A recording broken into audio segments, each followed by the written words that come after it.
Hey guys, welcome back for another video. Today I'm going to be talking about my tips for getting through quarantine and also sharing a couple of the scares that we had while we were in quarantine. So whether or not you come command sponsored or non-command sponsored, you do have to quarantine for 2 weeks on base. There's a lot of misinformation out there that you're gonna have to quarantine at a Korean facility, but if you are a DoD ID card holder, they will not quarantine you in a Korean facility. I mean, there might be like the very rare occasion that would happen, but the likelihood of it is very, very, very slim. So this is just specific for quarantining on base, and even more specific, quarantining at Osan, because that's what we did, and more specifically quarantining in TLF, because there is the Q dorms and there is Terumi, which is the hotel across the street from TLF, but from my understanding the setup is a little different. So everything I'm going to share in here was just our experience and tips to pass on to anyone who will be quarantining at Osan in the TLF. So first things first, bring a lot of entertainment. So puzzles, books, to cut down on, weight in our luggage. I brought my Kindle. Let's see, games, like small portable games, anything to keep you active in the 2 weeks, because it's a long 2 weeks. It's a long 2 weeks. Let me just say that. We did bring our Roku, which was a lifesaver. I would highly recommend, if you have a Roku or a Fire Stick, to bring it. Again, this is specific for TLF because from my understanding, the dorms and Terumi do not have TVs, so this would not be beneficial for you. That I know of.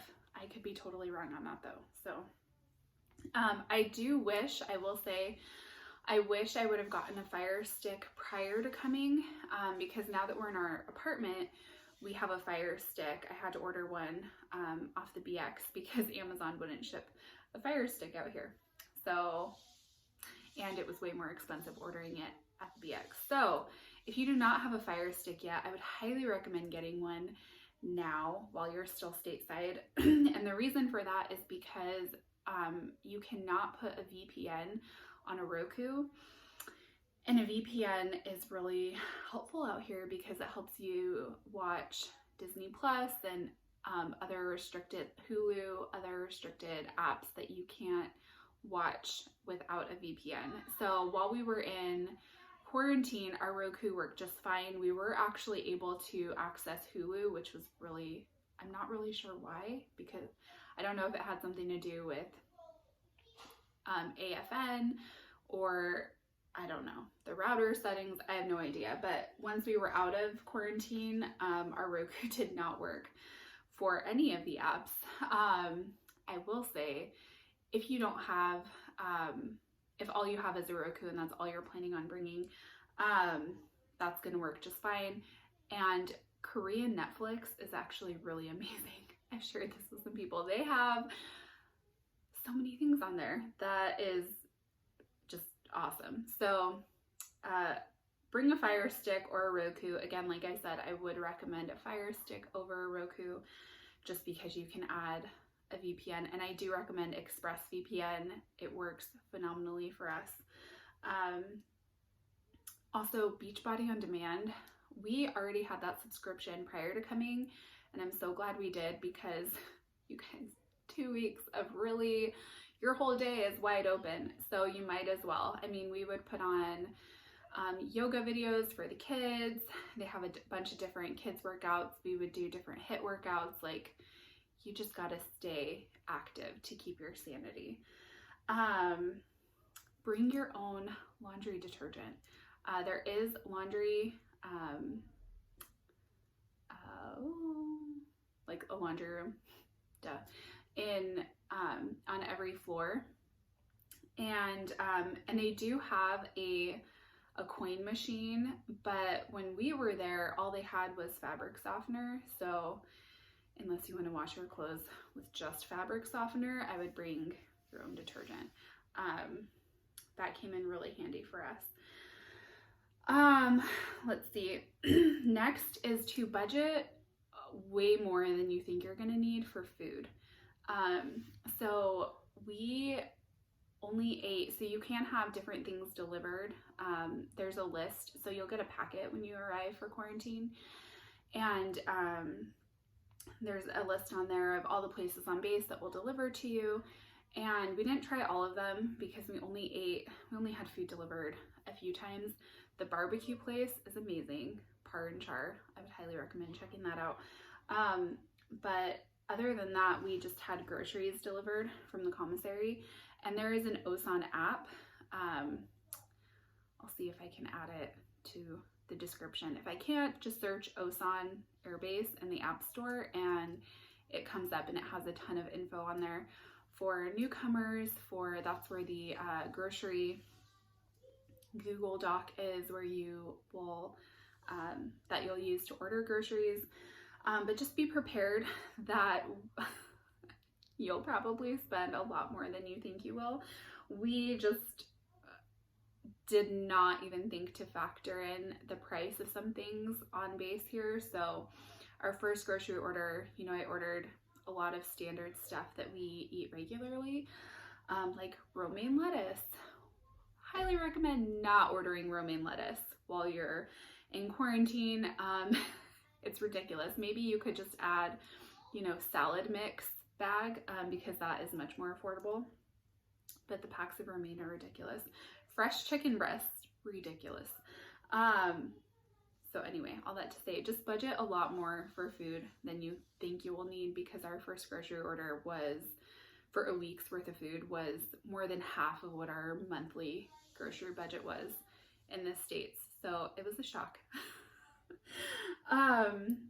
Next is to take advantage of every day outside, regardless of the weather. So when you're in quarantine, you are allowed 1 hour outside a day. And you guys, that hour goes by in a blink. And I will say, you cannot start your outside time. I think it's 36 hours after your first in-country COVID test. So you have to wait 36 hours and then you can have your daily outside time. When we got here, it was still snowing and we just didn't care. We didn't even prepare and bring any of our heavy winter stuff, but we went outside and we enjoyed every bit of that outside time, because when you're inside for 23 hours a day, it starts to wear on you. Let's see. Next is, this sounds super cliche, but just enjoy the pace of the days in quarantine. I said at the beginning, it's a really long 2 weeks, and it is, but when you've just done a huge move, it was really needed for us to have that decompression time. Anyone that has PCS knows that the months prior and then the final, week, especially of PCSing, it's just constant go, go, go, go, go. You have all your ridiculously long list of to-dos and all the things, and it can be really overwhelming. And we've never had a PCS before where we've been able to come in to the new base and just have forced rest time. It's typically you arrive and then in processing and then you're like house hunting and all that, it's all so fast. And so this is the first time we've experienced the forced slowness. And while it was really challenging some days, I'm really thankful we had the forced slowdown. It just helped us, number one, acclimate to the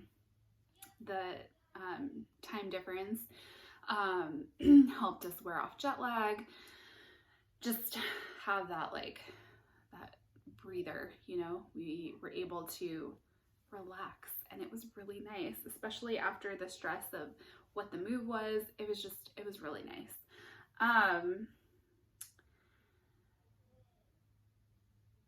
And the last thing I have is to expect the unexpected. So here's where I will get into a couple of our scares in quarantine.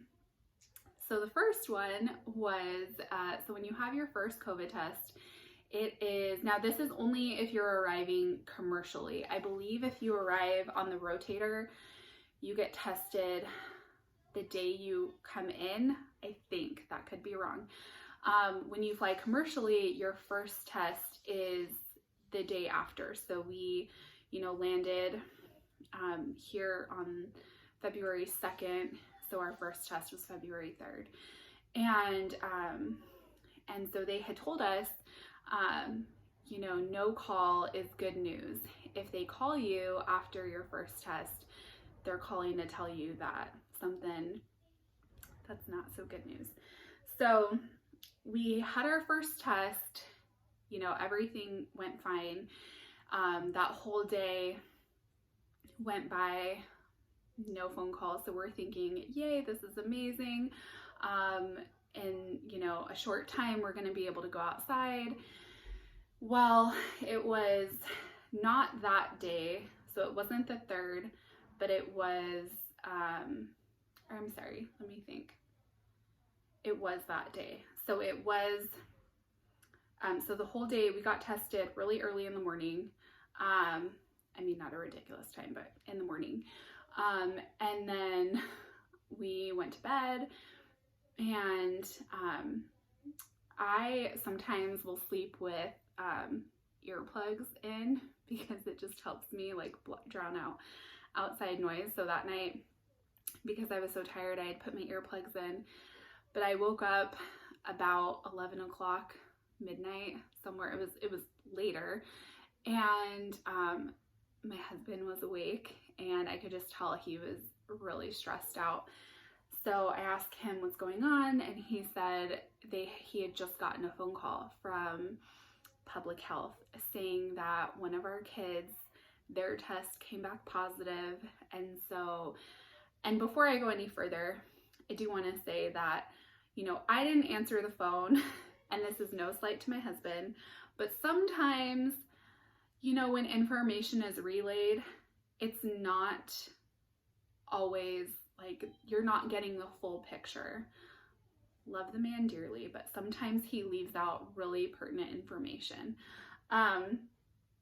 So all I'm told is that he got a phone call from somebody at public health, and one of our kids was positive, so we needed to have her outside the next morning at 9 a.m. with her bags packed because she was going to be taken to an isolation facility.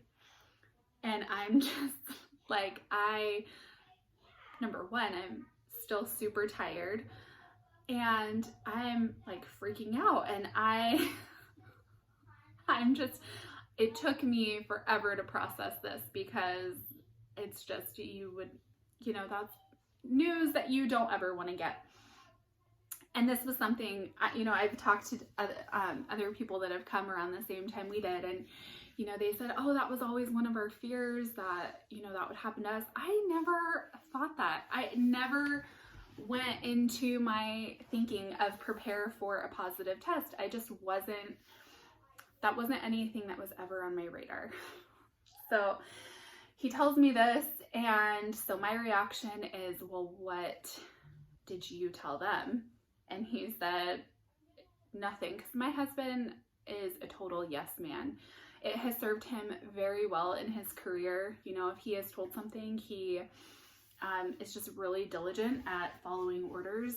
And so he just was accepting this, and I'm freaking out, and I'm like, there is no way. There has to be something that can be done, because, you know, in my thinking, I'm like, she's totally fine.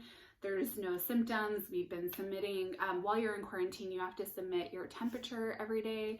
So we were doing that. I'm like, this is this just can't be.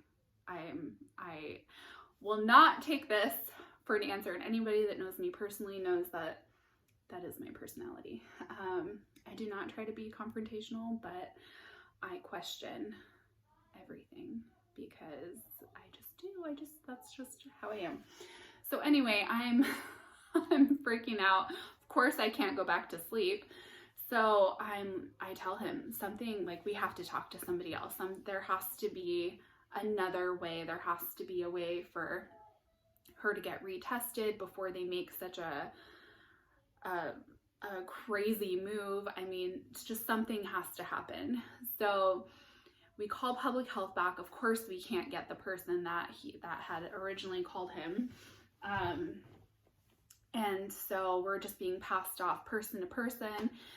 And finally my husband, because he was on the phone, so finally he gives me the phone and he's like, you can talk to these people. I'm done talking to these people. And the first guy I spoke with just, you know, I'm not going to say he was rude. He was just doing his job. But he just, I think he had enough of me. So he passed me off to somebody else. And then I got a hold of this really sweet woman in public health, and I'm bawling on the phone because I'm thinking of, you know, all, like, I'm just envisioning having to send our daughter out on the sidewalk with her suitcases, just going to, like, I couldn't, in my brain, I'm like, this is crazy. Please, please, please, there has to be another way. So she was super sweet and she de-escalated the situation.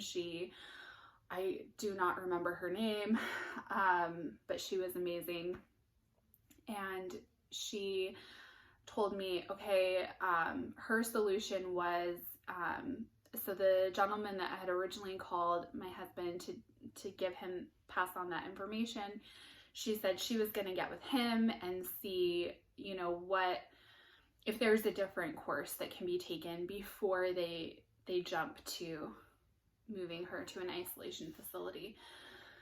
So she said, you know, whatever answer I get back, I'll give you a call back that night. So by this time, it's well after midnight because we had been on the phone for so long, getting bounced around to so many people.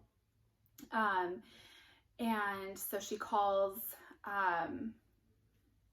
not too long after. I mean, for us, it probably felt like a really long time, but it was probably less than 30 minutes.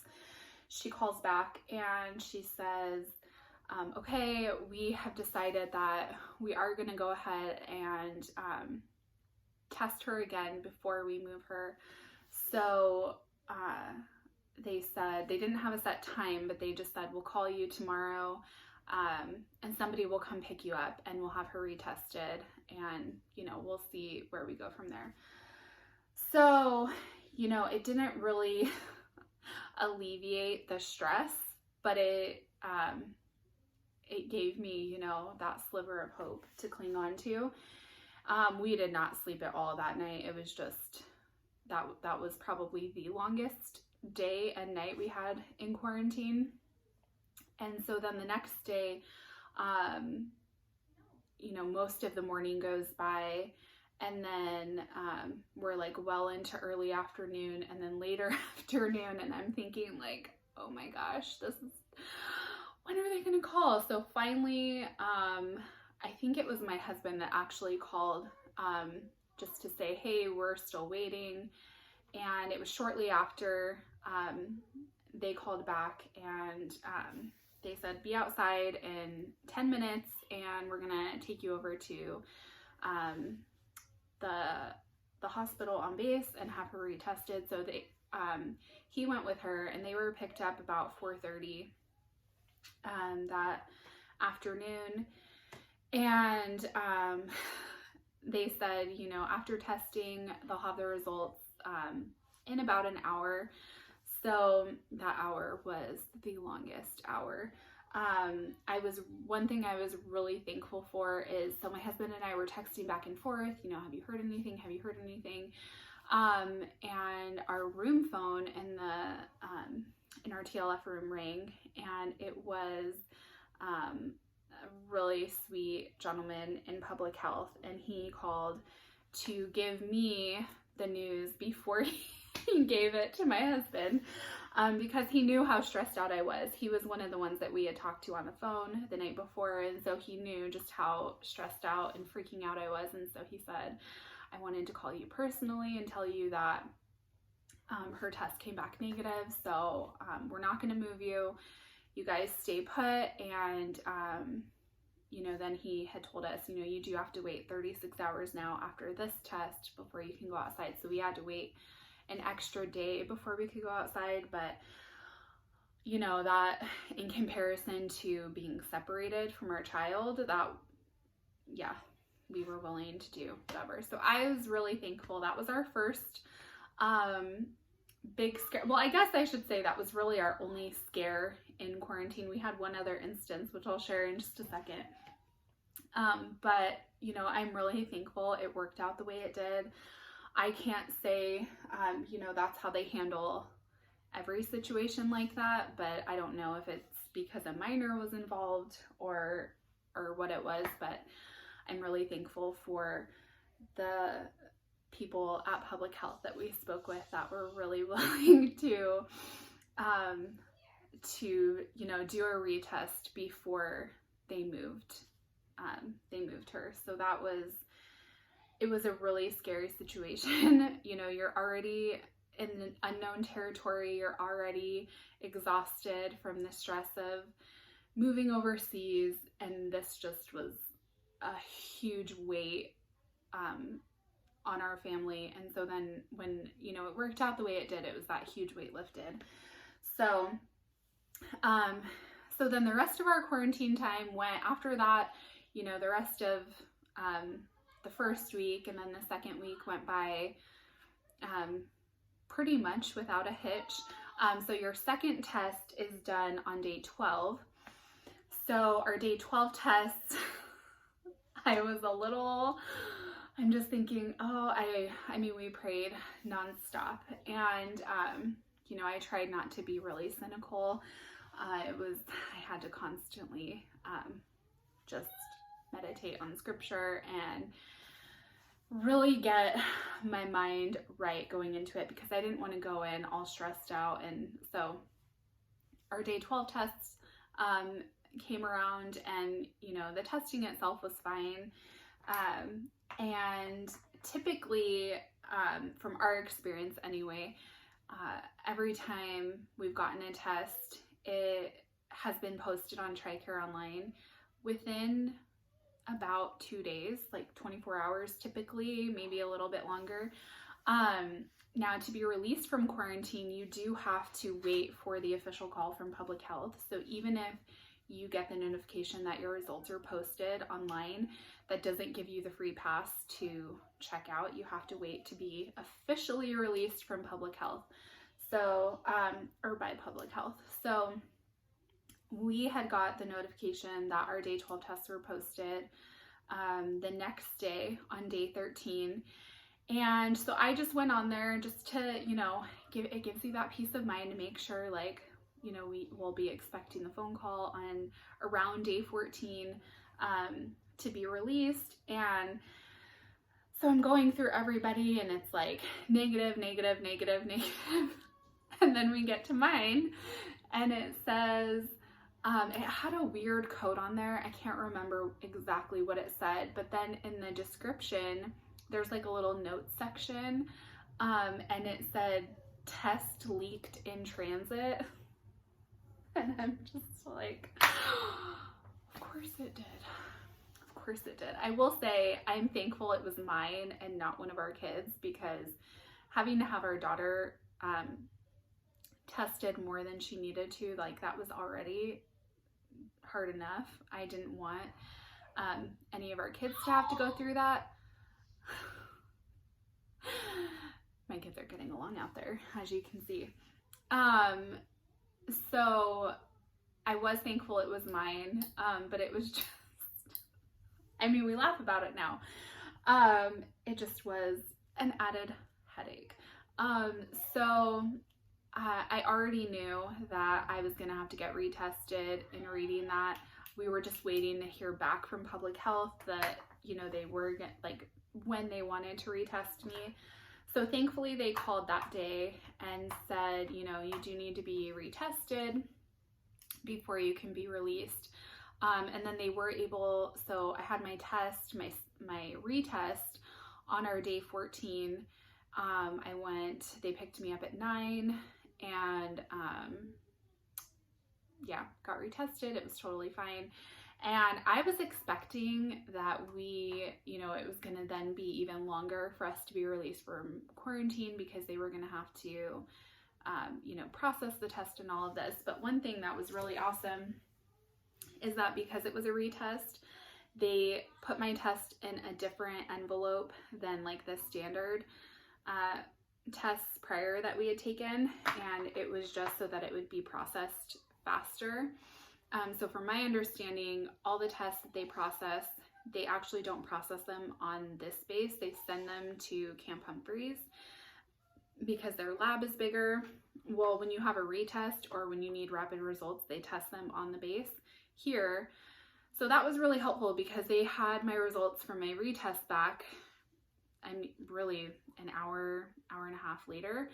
And then public health had called us just a couple hours after that to give us the green light that we were released. So it was, you know, a hiccup in the quarantine process, but we made it through, thankfully. And, you know, it really is, now that we're on the other side of it, it feels like it was so long ago. It really wasn't that long ago that we were in quarantine, but it was an experience for sure. I know it's not the, you know, it's not an exciting thing to look forward to when you're coming here, but hopefully everything goes smoothly for anyone, you know, anyone's future quarantine. But yeah, those are my tips, and that was some of our hiccups. I hope that this was helpful, and yeah, that's all I have. I think I did, if I did get it, I think I have a video clip still of what our quarantine lodging was like, and if I have that, I'll include that after this. I think I just did a little like walkthrough of what our setup was like. So if I still have that, I'll include it after here. So it was an experience for sure. So I hope that this was helpful for anybody coming, or anyone that just wanted to know like what our quarantine experience was like. All right, guys, have a great day, and I'll see you in my next video. All right, we are hopefully breaking out today, but before we pack everything up, I wanted to do a walkthrough of what our home for the last 2 weeks has looked like. So I'm standing at the front door, and you step into this kitchen area. Wave, babe. Say hello. Hello. Jeremy doing dishes. So the toaster and coffee pot were actually on this stand, but then we had no room for all of our food, so we moved it over there. So we have a fridge, have a little convection oven, a little burner, and then you step into the living space, and this is obviously the couch, the pull-out couch. The girls have slept here. Here's Coco. You want to wave? We have a lot of toy action happening, lots of Enchantimals and action figures, whatnot. The dresser with, and here I put all of our school stuff and things to keep us busy, lots of games. That was all in our quarantine suitcases. We did bring our Roku, which was a lifesaver. We have this little table that we never actually ate at a whole bunch. It just became our school activity table. I'm really gonna miss this chair. That chair is so comfortable and was the best reading chair. The room looked much different. This chair used to be in this room. but I'll explain. And then you step into the 1 bedroom. And so this is where Jeremy and I slept. We have our dresser, some suitcases. We have more suitcases over there, more in the closet. We just tried to make do. And then this was actually a surprise. We were gonna put Latham on the floor, or just the that chair out there with the ottoman, but they actually brought up an extra bed for him, so he got to sleep here. And then we have a little desk area that pretty much just held stuff. We didn't really actually ever use anything, or use that for anything. Jeremy brought his PlayStation, so that was also a win. Another little dresser. This closet really just held our jackets and stuff, and our little bathroom bag. It did come with fans, and I'm not too sure what exactly this is. This is in here as well. I think this is a humidifier or dehumidifier, but I could be wrong. And then this is another door that goes out to the hallway, but we just stacked suitcases in front of it because we never use that door.